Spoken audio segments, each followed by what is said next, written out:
Have you ever wondered what it's like inside one of those massive, high-stakes business meetings? The kind where a single presentation can literally make or break a multi-million-dollar deal?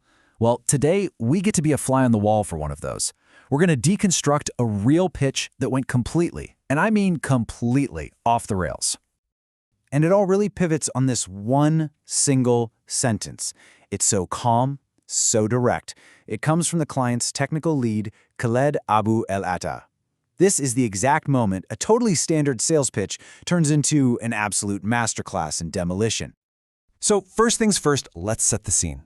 It all starts out as a pretty standard tech pitch. The company is Essensis, and they are in the virtual room trying to land a huge project.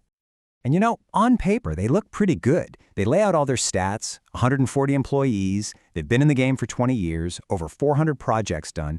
They've even got experience in banking and with the World Health Organization. So far, everything seems totally fine. Their main tech guy, Nikolai, steps up. He starts walking them through their star project, this big, complex fintech system they rebuild for a customer in Romania. This is supposed to be their shining example, the proof that they've got the skills to do the job. So far, so normal, right? But then, the whole vibe of the meeting just changes. The client team, they start asking some really uncomfortable questions, and this is exactly where the pitch starts to fall apart. And boom, the first shot is fired, and it's aimed right at their wallet. This isn't a subtle question. It's a direct demand. You bid $7 million. Tell me how much of that is your profit. That's the kind of question that can make any sales team start to sweat. And what's their response? A classic dodge. Nikolai, the tech lead, says he can't answer. Then his colleague Mahmoud jumps in with some vague corporate speak about how profit differs from project to project. For the client, this is a huge red flag. It just screams that they're either unprepared or not being transparent. So, the client pivots. Okay, if you're not going to be straight about the money, what about your relationships? They ask this absolutely crucial question. Do you actually know the people this project is for, or are you just coming in totally cold? And the answer is a bombshell.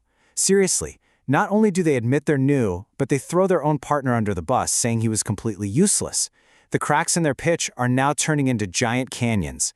They have no inside connection.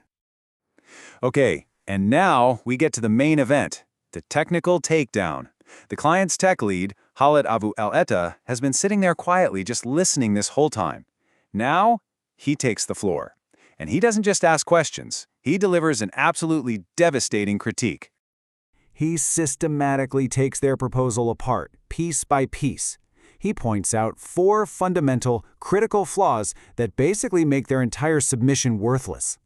First up, he just completely dismisses their star case study. That big project in Romania? He calls it irrelevant. Why? Because the industry, the regulations, the country, none of it matches what this new project is about. It's like they didn't even read the assignment. Second, the price, and this is a huge one. Khaled points out that the client's internal budget is somewhere around $20 million. Essensis came in with a bid of $7 million. He's not saying they're a bargain. He's saying they are fundamentally wrong. They have totally misunderstood the scale of the work. And then there's this. This just shows they weren't paying attention. The client had 2 simple mandatory requirements.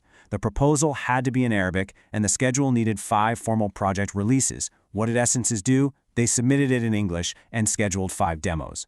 They didn't just fail to impress, they failed to follow basic instructions.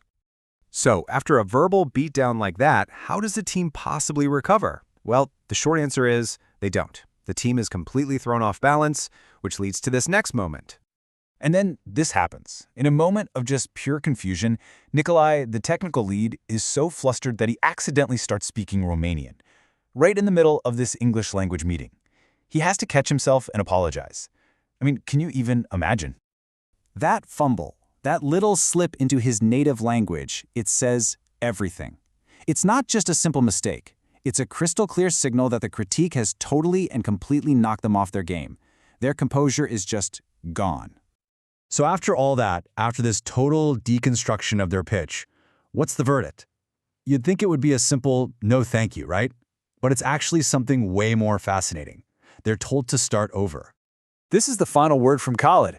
He doesn't just reject them. He tells them exactly what they need to do. Revise the scope of work, redo the entire pricing sheet, write a whole new compliance letter, basically go back to square one and do the entire proposal again from scratch. And you've got to understand what a redo really means in this world. It isn't just a rejection, it is a brutal, honest piece of feedback that says, you failed completely. But incredibly, it also leaves the door cracked open just a tiny little bit. And that leaves us with the big question, doesn't it? When a potential client completely dismantles your work in front of you and then tells you to start over, are they giving you a genuine second chance to get it right, or is that just the most professional and maybe the most devastating way of saying no?